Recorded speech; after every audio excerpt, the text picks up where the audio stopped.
Don't forget to subscribe and leave a comment on this video saying I subscribed. Let's get into it.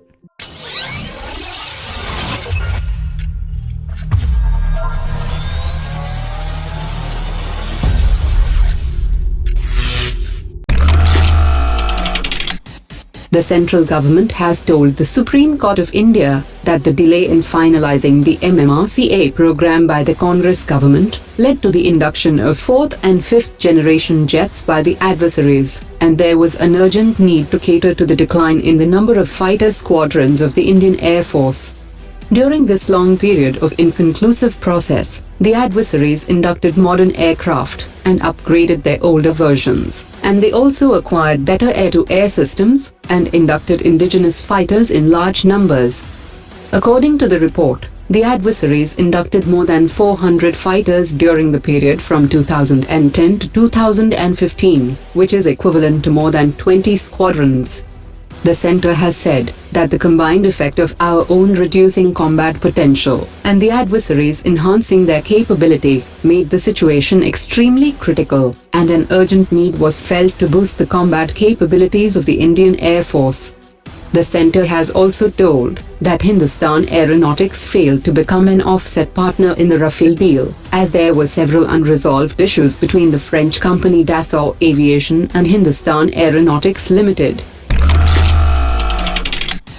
The CEO of Dassault Aviation, Eric Trappier, has said that Reliance was chosen as an offset partner by Dassault Aviation, and the French aircraft manufacturer already has 30 partners other than Reliance.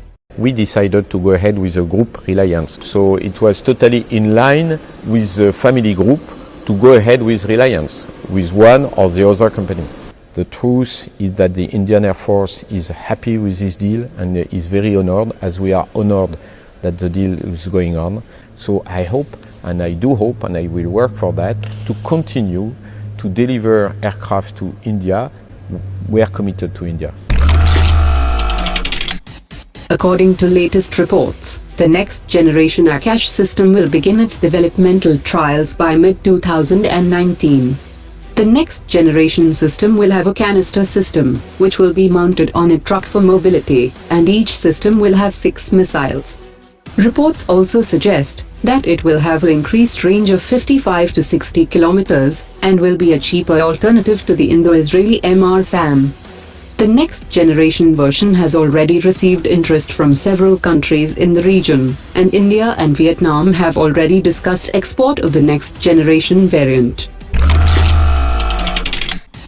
After the recent completion of the first deterrent patrol of INS Arihant submarine, recent media reports indicate that the second submarine of the same class have also completed its sea trials, and it will be delivered in 2019.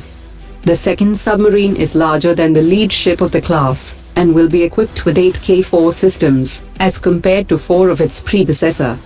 Another 2 submarines of the same class are planned to be commissioned by 2023.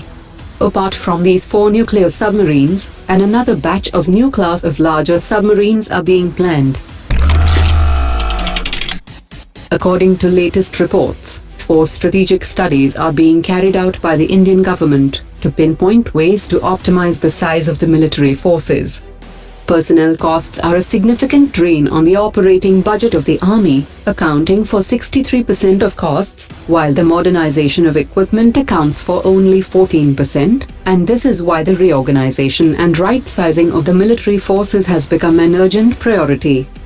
The reform exercise is part of a larger plan to optimize defense spending by redirecting it from personnel expenses to equipment procurement. According to reports, the top executives of 3 Russian banks operating in India will meet the executives from top Indian banks to discuss rupee-ruble settlements. India-Russia bilateral trade is highly dominated by defense deals, and several Russian defense majors contracted by the Indian government are currently under US sanctions, and both the countries have been trying to establish mechanisms for trading in national currencies. According to an expert, the rupee-ruble settlements could be more expensive and time-consuming in the initial phase, but it could popularize the Indian rupee in the Russian market.